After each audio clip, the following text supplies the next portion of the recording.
¿Alguna vez escuchaste de la propia boca de tu hijo la frase, no eres nadie aquí, dentro de tu propia casa? Yo la escuché. Y en ese instante, me di cuenta de que lo peor no era el grito, era la certeza en sus ojos de que yo realmente ya no valía nada. Yo estuve allí. Y lo que descubrí después, nadie me preparó para enfrentar. Imagina dedicar toda una vida a cuidar de alguien, y al final, ser tratada como un peso desechable. Fue como ser empujada fuera del mundo que yo misma construí. Hoy te mostraré cómo una decisión silenciosa, escrita a mano y olvidada en un cajón, se convirtió en la única llave que aún tenía en mis manos. Y entenderás cómo proteger lo que es tuyo, antes de que te borren de tu propia historia. Cada segundo cuenta, porque si ignoras lo que te voy a contar, puede que termines suplicando por un espacio donde siempre perteneciste. Quédate conmigo hasta el final, y descubre qué pasó el día en que mi hijo creyó que podía enterrarme viva. No vas a creer lo que hice. Cuando todo parecía perdido. Me llamo Elena Rodríguez, tengo 68 años, soy viuda desde hace 5. Vivo sola en una casa de piedra que ya tiene más de un siglo, en las laderas frías de una sierra que siempre me abrazó cuando más la necesité. La casa no es solo mía, era de Miguel, mi esposo, que partió dejando recuerdos esparcidos en cada rendija del piso. Juntos convertimos este lugar en una pequeña posada sencilla, pero acogedora, donde los huéspedes venían más por el olor del pan en el horno, que por la comodidad de las habitaciones. No éramos ricos, pero siempre tuvimos lo esencial, el uno al otro, y luego, a Javier. Javier es mi único hijo. Fue un niño dulce, inteligente, con la manía de coleccionar piedras y hojas secas cuando era pequeño. Recuerdo que decía que cada hoja contaba una historia. Con el tiempo creció, se fue a la ciudad, estudió, consiguió un buen trabajo y empezó a venir menos. Siempre pensé que era la vida sucediendo, pero, en el fondo, una madre siente cuando está siendo dejada de lado. Aún así, yo siempre dejaba su cuarto arreglado, por precaución, como quien espera visita sin fecha marcada. Aquel sábado, éramos 5 en la mesa, yo, Javier, su esposa y una pareja de amigos que apenas conocía. Preparé la comida con el mismo cuidado de siempre, sopa de cebolla con queso de la sierra, pan rústico y vino de la pequeña viña de Miguel, que aún brota tímida allá atrás. Estaba emocionada, aunque nerviosa. Quería que todo saliera bien. Quería que Javier recordara lo que fuimos, o lo que aún podíamos ser. Pero bastó un comentario fuera de lugar, sobre la reforma de la posada, para que él explotara. «No eres nadie aquí», gritó, golpeando la mesa con la mano. El tenedor cayó del plato y el sonido resonó más fuerte que todo. Me quedé paralizada. Primero pensé que no había escuchado bien. Pero sus ojos no dejaban duda, fríos, decididos, como los de un extraño. Me dijo que vivía en el pasado, que solo estorbaba, que la casa era suya, y que debía considerar irme para no interferir con sus nuevos planes de sociedad. Nadie en la mesa dijo nada. Su esposa bajó la mirada. Y yo, me levanté, con el corazón hecho trizas, y fui al jardín. Me senté entre las hortensias que plantó Miguel. Comenzaban a florecer, a pesar del frío. Recuerdo que observé una hoja caída, como si fuera niña otra vez. No lloré allí, no frente a las flores. Pero sentía la garganta áspera como si hubiera tragado vidrio. Jamás pensé oír eso de la boca de mi hijo. Ese lugar era mi refugio, mi hogar, mi trabajo, mi historia. Y ahora, parecía que todo le resultaba incómodo. Pasé la noche entera despierta. Saqué la caja de papeles antiguos que guardo en el armario de Miguel, llena de documentos, cartas, promesas de otros tiempos. Allí, entre recibos y fotografías, estaba el testamento. Actualizado, reconocido, legalizado. Hace 2 años, cuando noté que Javier ya no valoraba nuestra historia, tomé una decisión difícil. Dejé todo, la casa, la posada, hasta la viña, a un fondo benéfico que acoge a mujeres mayores como yo, olvidadas por sus familias. Sabía que ese día llegaría. Y llegó. A la mañana siguiente llamé a mi abogado. Era domingo, pero contestó porque ya conocía mi historia. Le pedí que imprimiera una copia simple, clara, y la dejara disponible por si la necesitaba. Escribí una carta breve, con mis razones. Una carta que solo entregaría si Javier realmente me obligaba a explicarme. Pero ese día, después del almuerzo, algo dentro de mí ya había cambiado. Por primera vez, no lloré por lo perdido, sino por lo que tuve el valor de preservar. El silencio de la casa era denso. Javier pasó la noche fuera, no sé dónde. Cuando volvió el lunes por la mañana, cerró la puerta con fuerza y preguntó si iba a quedarme con esa cara de ofendida mucho rato. No respondí. Solo dejé la copia del testamento sobre la mesa de la cocina. Él la vio, la leyó, y por primera vez en mucho tiempo, se quedó mudo. Se quedó parado allí, mirando el papel como ante una sentencia de muerte. No dijo nada por segundos. Luego soltó un «esto es broma, ¿no?». Seguí en silencio, sentada en la silla de Enea de la veranda, con la misma manta que usaba Miguel en el regazo. Era como si estuviera fuera de mi cuerpo, observando todo desde lejos. Javier entonces tomó la hoja, la arrugó con rabia y la arrojó al suelo de la cocina. «¿Vas a dejarlo todo a extrañas, a unas viejas que ni conoces?», chilló. Me incorporé con calma, recogí el papel arrugado y lo guardé de nuevo en el sobre. Empezó a caminar de un lado a otro, con ese nerviosismo que heredó de su padre, pero sin su sensibilidad. Dijo que debía estar senil, que esto era cosa de quien ya no piensa bien. Y soltó: «Después no reclames si quedas sola». Eso me atravesó como un cuchillo. Me contuve, pero sentí el rostro arder. ¿Sola? Yo ya lo estaba. Pero ahora, había decidido no fingir que no veía. No imploraría un espacio en el corazón de quien me veía como una molestia. Salió resoplando y cerró la puerta, como si eso fuera a doblegarme. Pero no me doblegué. Tomé la carta que había escrito, la que explicaba todo con calma, con cariño, palabra por palabra como quien borda con hilo fino, y la guardé de nuevo en el cajón. Aún no era el momento de entregarla. Si algún día quisiera entender de verdad, estaría allí. Pero no era ese momento. Necesitaba que sintiera. Que comprendiera que el amor también tiene límites. En los días siguientes, no apareció. Su esposa mandó un mensaje seco diciendo que revisarían los planes de sociedad y que quizás sería mejor buscar otro espacio para invertir. No me sorprendió. Ni respondí. Volví a mi rutina: pan de fermento natural, limpiar las habitaciones, el té de las 5 con la pareja de ancianos que venía cada año. El mundo no se detuvo porque Javier se ofendiera. Y aprendí que el tiempo es un aliado silencioso de quien vive con la verdad.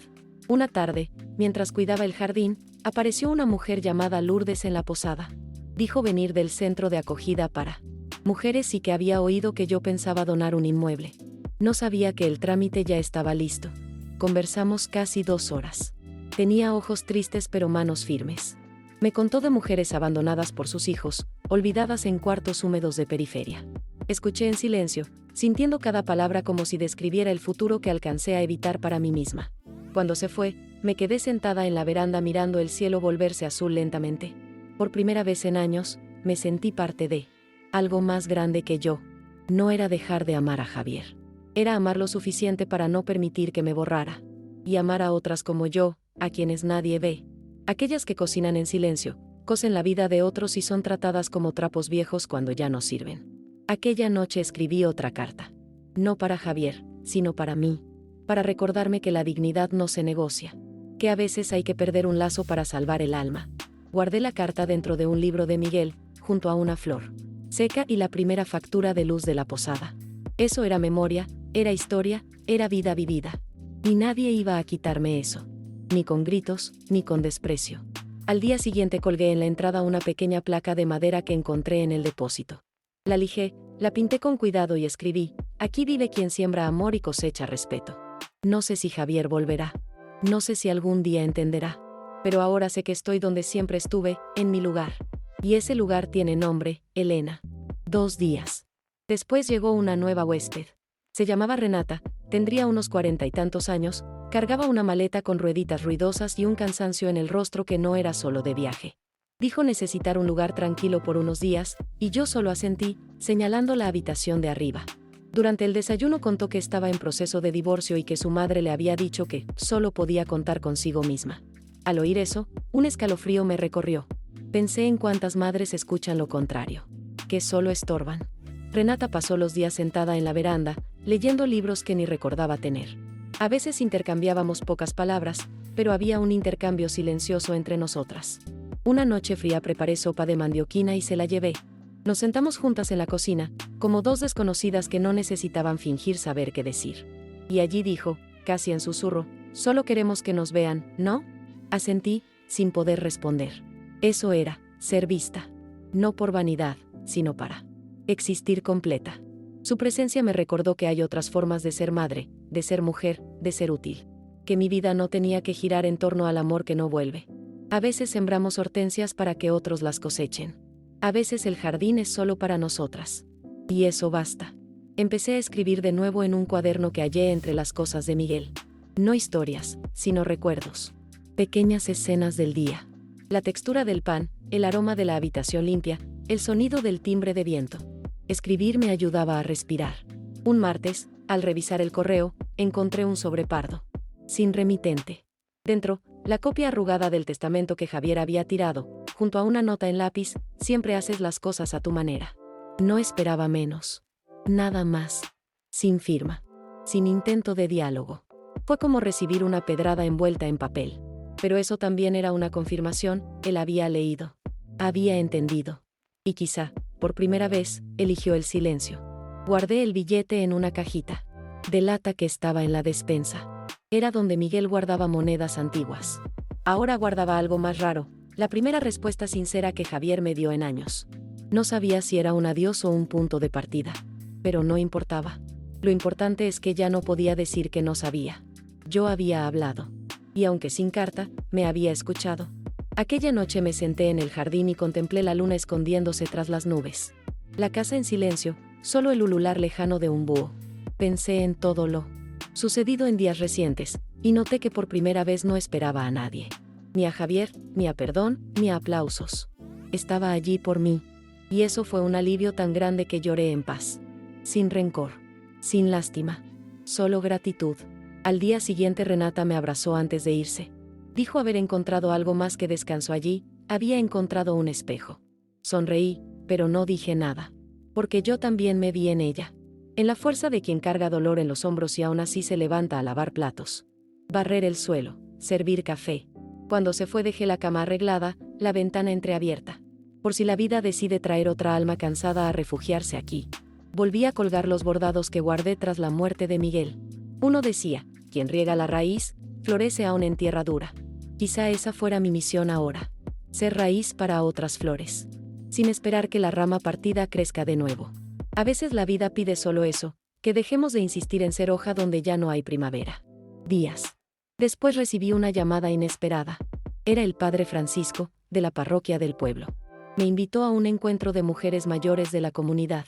Contaron que formaban un grupo para intercambiar historias, recetas y quizá organizar una feria mensual de artesanías. No dudé. Me puse una blusa de lino azul claro que hacía años no usaba, me ataqué un pañuelo bordado y fui. El salón lleno de rostros conocidos y otros que no veía desde hacía décadas. Fue como volver a existir en un mundo que creía haber dejado atrás. En la ronda conté sobre la posada, sobre Miguel, sobre el pan que hacía desde que Javier aún llevaba uniforme escolar. Una señora llamada Dolores me tomó la mano y dijo que recordaba que llevaba pasteles a la kermés de la iglesia, incluso cuando Miguel ya estaba postrado. Eso me conmovió más que cualquier disculpa. Porque en ese momento comprendí que la vida que construí, por humilde que fuera, dejó huellas de cuidado donde pasó. Al final del encuentro llevé a 3 mujeres a la posada para que conocieran el lugar. Mostré los cuartos, el jardín, hasta la cocina con aroma a romero. Una de ellas lloró al ver la estufa de leña, dijo que era igual a la de su madre. Ofrecí té y conversamos como si el tiempo hubiera retrocedido. Por primera vez en mucho, la casa vibró con charlas, risas y pasos firmes. No era turismo, era intimidad real, memoria viva. Y supe, sin que nadie lo dijera, que eso era el comienzo de algo nuevo. Empezamos a reunirnos allí cada semana. Veces para hacer pan, otras solo para sentarnos y coser en silencio. Otras para llorar juntas cuando algún recuerdo pesaba más que el cuerpo. Llamé a ese grupo, en secreto, las resistentes. Porque éramos eso, mujeres que resistieron al olvido. Que sobrevivieron a la etiqueta de inútiles, pasadas de moda, molestosas. Y resistir era existir. Un sábado cualquiera, mientras acomodaba las flores en la veranda, escuché risas en la entrada. Era Renata, volvió con su madre. Había convencido a su madre de pasar unos días lejos del caos de la ciudad. Su madre, bajita, con cabello blanco y mirada severa pero dulce, me miró y dijo: ¿Eres tú la Elena que salvó a mi hija? Sonreí. Respondí que no salvé a nadie, solo abrí la puerta. Y a veces, abrir la puerta es suficiente. Durante su estancia, Renata y su madre participaron en todo. Ayudaron en la huerta, aprendieron la receta del pan e incluso cosieron un edredón con retazos que todas firmamos al dorso. Era hermoso ver generaciones mirándose con ternura. Comprendí que la madre de Renata, como yo, cargaba rencores de cuando ser madre significaba anularse. Y que el silencio, muchas veces, no es elección sino supervivencia. En su última noche en la posada, nos sentamos todas en la veranda con mantas, tomando té de manzanilla con clavo. Nadie habló del pasado. Hablamos de sueños, aunque simples. Una quería ver el mar, otra aprender a nadar. Dije que quería escribir un libro con las historias de esta casa. Todas aplaudieron. No sé si lo publicaré, pero en ese instante sentí que mi historia merecía ser contada. No por vanidad, sino para que otras no olviden que son de algo más fuerte que el abandono. Cuando se fueron, la posada volvió al silencio. Pero era un silencio distinto. Un silencio de misión cumplida. Fui al jardín, miré las hortensias y susurré, ¿lo ven, verdad? Porque juraría que sentí a Miguel allí, sonriendo con los ojos, orgulloso de la mujer que me volví tras el dolor. Esa misma semana se corrió la voz en el pueblo. Javier había cerrado un trato con un grupo de inversionistas para comprar una antigua fábrica y hacer un centro comercial. Algunos venían a comentarlo, como si esperaran mi reacción. Yo solo escuchaba y asentía. El hijo que un día quiso heredar la posada ahora era empresario, lejos de las hortensias, del pan en el horno y de las historias de su padre. Dejé de ser parte de su paisaje vital, y ya no dolía como antes. El domingo siguiente fui a misa. Era el aniversario luctuoso de Miguel. Me senté en el mismo banco de siempre, tercera fila a la derecha, cerca del vitral con la paloma. Llevé la carta que me escribí semanas antes. Durante la homilía, el padre habló de ciclos y de saber soltar la cuerda. Se me humedecieron los ojos, pero me mantuve firme. Al final dejé la carta en el altar, doblada, junto a una flor del jardín. Fue mi manera de cerrar ese dolor, no enterrándolo, sino devolviéndolo a la tierra. De regreso paré en la tienda de la esquina por harina. Doña Marta, que siempre me atendía con simpatía, me miró y dijo, pareces más ligera, Elena. Sonreí, porque era verdad. El rencor, cuando se convierte en elección, pesa menos. Aún duele, pero aprendemos a llevarlo diferente, como quien usa un zapato apretado con la certeza de cambiarlo pronto. Quizá eso era lo que yo hacía, cambiar mi forma de caminar por el mundo. Aquella tarde me senté en el jardín con un cuaderno nuevo.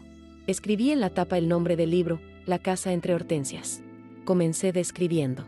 La primera escena, el aroma del pan, el sonido de las manos batiendo la masa, el recuerdo de Miguel riendo al echar leña al horno. Escribir era como lavar el alma. Cada frase un hilo que cosía pasado y presente. Ya no necesitaba que Javier entendiera. Lo importante era entenderme a mí misma y dejar un legado independiente de la aceptación ajena. El lunes recibí una llamada de Lourdes, la mujer del centro de acogida. Dijo que la donación ya estaba finalizada y la documentación en trámites notariales. Agradeció con voz quebrada y me invitó a visitar la casa que reformarían con parte de los recursos. Acepté. Al llegar vi mujeres pintando paredes, riendo, eligiendo colores, plantando hierbas. Era ver mi casa multiplicada en otro lugar. No lloré, pero sentí una paz que no visitaba mi pecho desde hacía años. Una mujer llamada Estela me reconoció por la radio comunitaria donde había contado mi historia sin nombres. Me abrazó y dijo, nos devolviste futuro. No supe qué responder. Nunca. Imaginé que un acto tan pequeño, una firma, una decisión, pudiera reverberar en otras vidas. Pero lo hizo. Y en ese abrazo comprendí que mi elección fue semilla. Volví a la posada con ganas de vivir más. Planeé cambios simples, cambiar cortinas, restaurar bancos del jardín, plantar lavandas en el camino. No para impresionar huéspedes, sino por mí. Porque a veces nos dejamos para después tanto tiempo que olvidamos lo que nos gusta. Redescubrí el placer de elegir colores, encender velas por la noche, escuchar música alta al cocinar. Detalles que nadie ve, pero marcan la diferencia para quien aprendió a bastarse. Días después llegó otra carta. Reconocí la letra, de Javier. La abrí en la cocina con las manos llenas de harina. Era más larga que la primera. Decía que había empezado terapia y que comprendió que siempre exigió de mí algo que ni él sabía nombrar. Dijo que creía que, ser hijo, le daba ciertos derechos, y ahora veía que no era así. Por primera vez pidió perdón de verdad. Sus palabras no borraron el grito en la mesa ni el tiempo que me sentí desechable. Pero me conmovieron. Me quedé en el suelo de la cocina con la carta, sintiendo su peso y su ligereza. A veces un perdón no lo arregla todo, pero abre espacio. Y eso fue lo que sentí, una rendija. Como una ventana atascada que cede al viento. Guardé la carta, pero esta vez no la escondí. La dejé sobre la mesa, como quien dice, aquí está todo. Y puede verse. Al día siguiente Javier vino sin avisar, con una pequeña planta de hortensia en las manos. Quería plantarla junto a las otras. No para reemplazar, sino para ser parte, si aún hay tiempo. Me la ofreció con ambas manos, como un perdón sin palabras. Tomé la planta y juntos la enterramos en la tierra del jardín. Al terminar, él se quitó los zapatos y pisoteó el césped descalzo. Hace años que no sentía esto, dijo. Yo también. Regresamos a la casa y tomamos café sin planes ni promesas. Solo ese instante completo. Él dijo que necesitaba tiempo, pero que no quería que lo último entre nosotros fuera aquel grito. Admitió que había sido cruel, que estaba cansado y proyectó todo en mí porque sabía que yo era su único refugio seguro. Me quedé en silencio, porque a veces escuchar es más que suficiente. Y quería que se sintiera visto, como yo eché de menos verme. Le ofrecí pan. Él lo aceptó. Untó mantequilla con la delicadeza de niño. Por un instante vi al Javier que coleccionaba hojas preguntando si las hortensias dormían de noche. No hablamos de herencia ni testamento ni cartas. Fue como si todo se hubiera dicho en otro idioma. Quedamos allí, compartiendo silencio. A veces el silencio es la forma de empezar de nuevo. Antes de irse pidió ver el jardín. Caminamos por el pasillo de piedras bajo la sombra de los cipés. Le mostré las nuevas plántulas, las lavandas, la enredadera que creció sola. Está todo hermoso, madre, me dijo. Yo respondí, está vivo. Nos miramos y nada más. Se fue sin prometer volver, pero dejó algo que ya no esperaba. Respeto. Volví a la cocina, me senté en la silla de Enea y apoyé la cabeza en la pared. Afuera, el cielo oscurecía despacio. Entró un viento frío por la ventana entreabierta, pero no me importó. Tomé mi cuaderno y escribí solo una frase. Cuando la raíz resiste, la flor vuelve por sí sola. Cerré los ojos y, por primera vez en años, dormí allí mismo sin temor al mañana. Desperté con el tañido lejano de las campanas. Domingo por la mañana. La casa olía a pan recién hecho y el sol entraba a rayas. Por las persianas. Me levanté despacio, como quien no quiere espantar la paz. La tetera aún tenía agua de la noche anterior, así que eché unas hojas de melisa y me senté en la veranda con la taza caliente en las manos. Miré el portón, sin esperar a Javier. No más. Miré con gratitud, porque si él volviera, sería por elección, no por obligación. Pasé el día con las mujeres del grupo. Tuvimos una tarde de cuidados, manos, cabello, historias. Reímos tanto que perdí la noción del tiempo. Una de ellas, doña Beatriz, tan dura habitualmente, permitió que le pintáramos las uñas por primera vez en años. Al terminar lloró. Dijo sentir que alguien se había preocupado por ella otra vez. En esos detalles el mundo repara un poco, aunque despacio. Esa noche, mientras recogía sillas, llegó un mensaje de la esposa de Javier. Breve pero sorprendentemente amable, gracias por recibirlo. Fue importante. Miré esas palabras como quien halla un billetito antiguo entre páginas de un libro. No respondí de inmediato. Lo dejé reposar, porque a veces las respuestas maduran solas. En ese instante supe que algo se movía, y no solo de mi lado. El lunes fui a la ciudad a entregar panes especiales encargados por un nuevo café. Era mi primera venta fuera de la posada. La cajera dijo que los clientes estaban encantados con el sabor de casa que llevaba mi pan. Sonreí agradecida, pensando, ¿cómo un pan lleva tanto? Quizá porque nace del tiempo, del cuidado, de la fermentación de la espera. Como nosotros. Como todo lo que realmente vale. De regreso, pasé frente al edificio donde trabaja Javier. Lo observé unos segundos, pero no paré. No era día de revivir, era día de avanzar. Y avanzar es ejercicio diario. Llegué a casa antes del atardecer, me cambié y fui al jardín. Regué cada planta conversando bajito con ellas, como siempre. Las hortensias estaban florecidas, exuberantes. Entendí que ellas también sabían que la casa respiraba otro aire. El miércoles Renata volvió. Quería ayudar a convertirlos. Encuentros en un proyecto continuo, con apoyo municipal, quizá donaciones. Traía ideas, contactos, energía. Era ver renacer a alguien ante mí. Y me sentí parte de eso.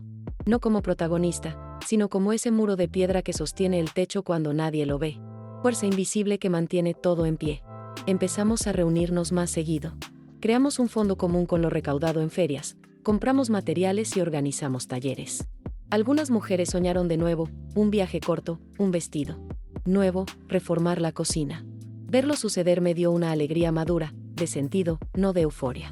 Un día, ayudando a doña S. Sonia a colgar una repisa en la cocina, ella me dijo, deberías dar conferencias, Elena. Hay quien necesitaría oír tu historia. Reí, diciendo que no era mujer de micrófono. Pero esa noche, sola en el cuarto, pensé, quizá la vida me lo pide ahora, no olvidar. Contar. Para que otras no vivan en silencio lo que yo callé años. El sábado siguiente desperté con la mente llena de recuerdos. Decidí que era hora de abrir el cajón donde guardé la carta nunca entregada a Javier. La carta que explicaba el testamento, El momento en que supe que debía protegerme, y cómo, pese a todo, jamás dejé de amarlo. Abrí el sobre, releí cada línea y sentí un peso en el pecho. No era dolor. Era cierre. La carta cumplió su función. Necesitaba dejarla partir. Puse la carta en una cajita de madera junto a fotos de Miguel, una llave antigua de la posada y un broche que mi madre me dio al convertirme en madre. Enterré la caja en un rincón del jardín entre hortensias.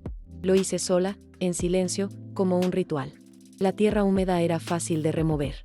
Al terminar respiré profundo. Fue como devolver a la tierra lo que ya no debía llevar. Aquella misma noche tuve un sueño extraño. La casa al revés, muebles flotando, paredes dobladas. En medio sostenía un espejo pero no veía mi rostro.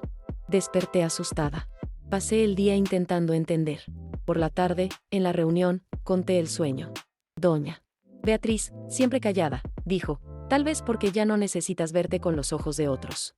Me atravesó como un cuchillo. Simple, verdadero. Después empecé a mirarme con ternura. Me gustaron mis manos arrugadas, los pies hinchados al final del día, las ojeras de desvelos bordando a medianoche. Soy esas marcas. Mapas del camino andado. Empecé a fotografiarme en la posada, registrando el tiempo. No por vanidad, sino por memoria. Porque alguien querrá saber quién fue esta mujer que plantaba lavandas y escribía en cuadernos viejos. Una mañana, mientras horneaba broa de maíz, llegó otra carta. Esta vez manuscrita, sobre azul claro, remitente, Javier. No esperé. La abrí con las manos enharinadas. Era más extensa que la anterior. Decía que inició terapia y comprendió que siempre demandó algo que no sabía nombrar. Creía que ser hijo le daba derechos y ahora entendía que no. Pidió perdón de verdad. Sus palabras no desvanecieron el grito de aquel almuerzo ni el tiempo sintiéndome prescindible, pero me conmovieron. Sentada en el suelo de la cocina con la carta, sentí su peso y ligereza. A veces un perdón no arregla, pero abre espacio. Y eso sentí, una rendija, como ventana atascada que cede al viento. Guardé la carta, pero esta vez a la vista, sobre la mesa, como un «todo está aquí, puede verse». Al día siguiente Javier apareció, no avisó, con una hortensia en la mano. Quería plantarla cerca de las otras. No para sustituir nada, solo para formar parte, si aún hay tiempo. Me la ofreció con ambas manos, como un perdón silencioso. La tomé y juntos la plantamos. Luego él se descalzó y pisó la hierba. Hace años no sentía esto, dijo. Yo también. Regresamos y tomamos café sin planes ni promesas. Solo ese instante. Él dijo que necesitaba tiempo, pero que no quería que lo último entre nosotros fuera el grito. Admitió haber sido cruel, proyectó su cansancio en mí. Me quedé en silencio, porque a veces escuchar basta. Quería que se sintiera visto, como yo anhelaba. Le ofrecí pan. Él lo aceptó, untó mantequilla con delicadeza infantil. Vi al niño de antes preguntando si las hortensias dormían. No hablamos de herencia ni testamento ni cartas. Fue como si todo se hubiera dicho en otro idioma. Solo compartimos silencio. El silencio es forma de recomenzar. Antes de irse, pidió ver el jardín. Caminamos bajo los cipés. Le mostré lavandas, enredaderas. Todo luce hermoso, mamá. Está vivo, respondí. Nos miramos y nada más. Se fue sin promesas de volver, pero dejó respeto. Volví a la silla de Enea en la cocina. Afuera, el cielo oscurecía. Un viento fresco entró, pero no importó. Tomé mi cuaderno y escribí: cuando la raíz resiste, la flor vuelve sola. Cerré los ojos y dormí en paz, sin miedo al mañana. Desperté con campanas lejanas. Domingo. La casa olía a pan y el sol entraba a rayas. Me levanté suave, llené la tetera y tomé melisa en la veranda. Miré el portón sin esperar a Javier. Ya no. Miré con gratitud, si viene, será por elección. Pasé el día con las resistentes. Conversamos, reímos. Doña Beatriz permitió pintarse las uñas tras años. Lloró de emoción. Esos gestos, el mundo se repara. Al caer la noche, recibí un mensaje inesperado: gracias por recibirlo. Fue importante. De la esposa de Javier.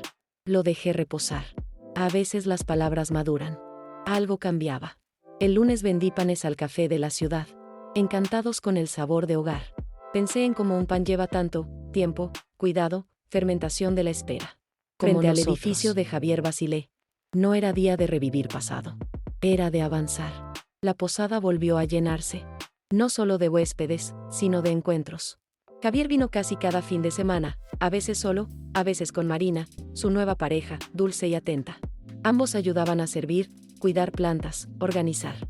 Ella organizaba talleres de escritura, él clases de finanzas domésticas para las mujeres.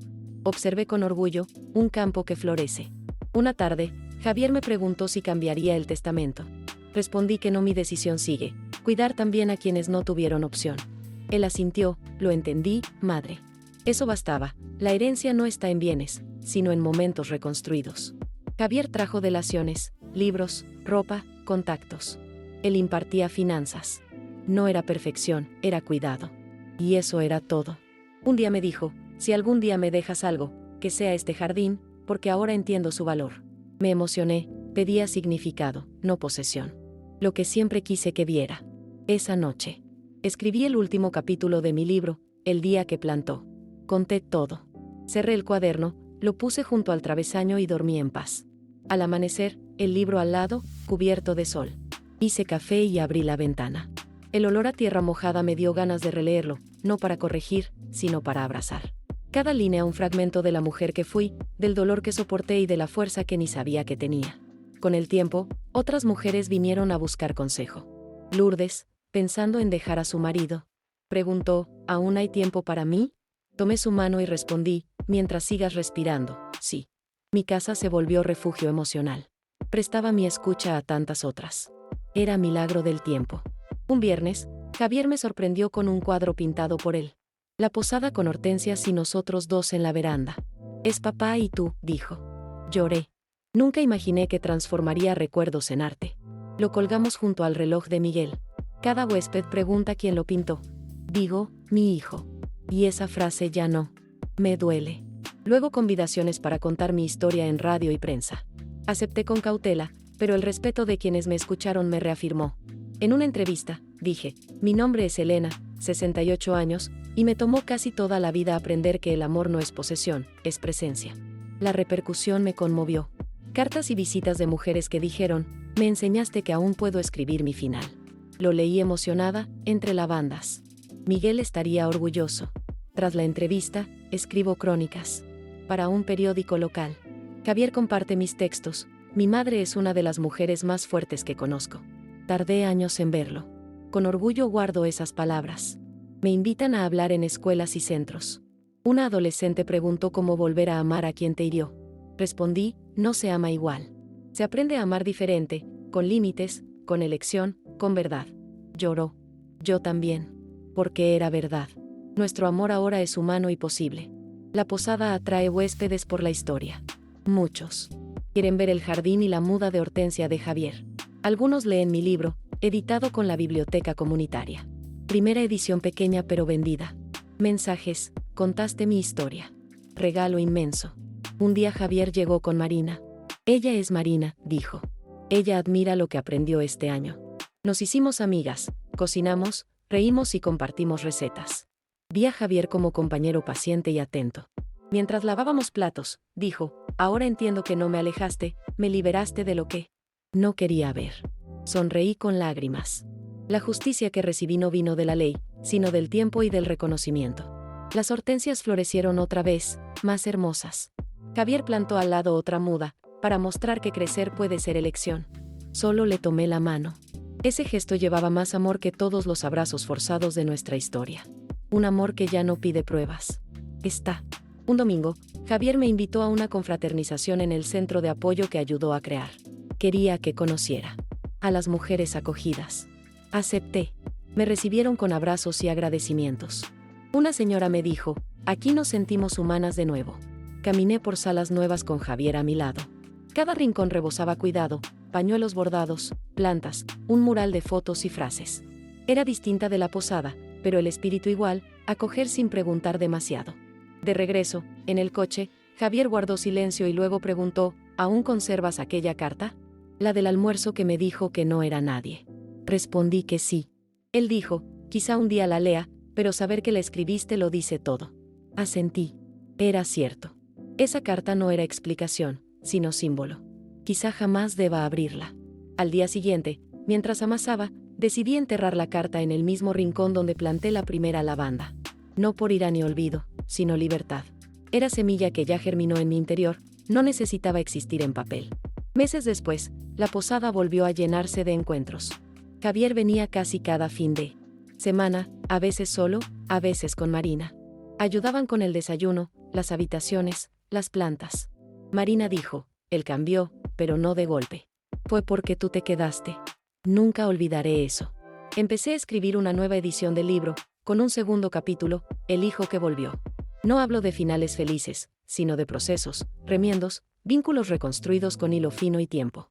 Mandé el manuscrito a una editorial pequeña. Meses después aceptaron, con portada de cuaderno antiguo y acuarela de hortensias. El día que llegó el libro impreso fue uno de los más extraños de mi vida. Lo tomé temblando, me senté en la cocina y lo leí en voz alta. En cada página me vi más completa. No por vanidad, sino porque recuperé lo más valioso, mi voz. Un domingo fresco de otoño, Javier me llamó al jardín con un cuadro envuelto en papel pardo. Es simple, pero lo hice yo, dijo. Al abrirlo casi no hablé. Era la veranda con hortensias, yo sentada con Miguel y él al fondo con una planta en las manos. Ahora salgo en el retrato, dijo. Porque entendí dónde estaba mi lugar. Colocamos el cuadro frente al reloj antiguo de cuerda. No era solo pintura, era historia, ciclo y recomezo. A veces, durante los encuentros, alguien pregunta quién pintó. Digo orgullosa, mi hijo, el mismo que creía que yo no era nadie aquí. Pasaron meses. Las hortensias volvieron a florecer. Javier y Marina colaboran en el proyecto comunitario. Ella organiza talleres de escritura, él lleva contabilidad y donaciones. ¿Y yo? Cuido el jardín, cocino, escribo y escucho. Ya no necesito demostrar nada. No necesito ser aceptada. Porque sé con todo mi ser que pertenezco a mí misma. En el aniversario de Miguel hicimos un almuerzo solo nosotros, yo, Javier y Marina. Puse la mantelería vieja, sopa de cebolla y pan fresco. Al final brindamos. Javier levantó la copa y dijo, por ti, madre. Por ser tierra cuando quise arrancar raíces. Marina lloró. Yo también. No por dolor, sino porque ahora todo tenía sentido. A veces, cuando estoy sola en el jardín, hablo con Miguel. Le cuento lo que pasó, lo que cambió, lo que permanece. Le hablo bajo, como si estuviera en la hamaca al lado. Y siempre termino con, nuestro hijo volvió. Pero yo también. Volví a mí. Hoy la posada sigue pequeña, pero llena de alma. Las mujeres continúan llegando. El libro va en su tercera edición. Y las lavandas, esas que planté tras la ira, crecen robustas junto a las hortensias. Son mi recuerdo viviente de que florecer es posible donde alguna vez sangraste. Si llegaste hasta aquí, quizá viviste algo parecido, o sentiste en el silencio del pecho lo que es ser olvidada en tu propia historia. Cuéntame si quieres lo que esta historia despertó en ti. A veces compartir nos hace completas otra vez. Si conoces a alguien que se siente invisible, compártelo con ella. A veces, al escuchar lo vivido por otra mujer, encontramos el coraje para cambiar lo que nos duele desde hace años. Y si quieres seguir escuchando historias de gente común que aprendió a florecer después del dolor, quédate aquí. Siempre hay espacio para otra silla en la veranda. Porque al final, todas tenemos un jardín interior, solo debemos recordar que aún puede florecer.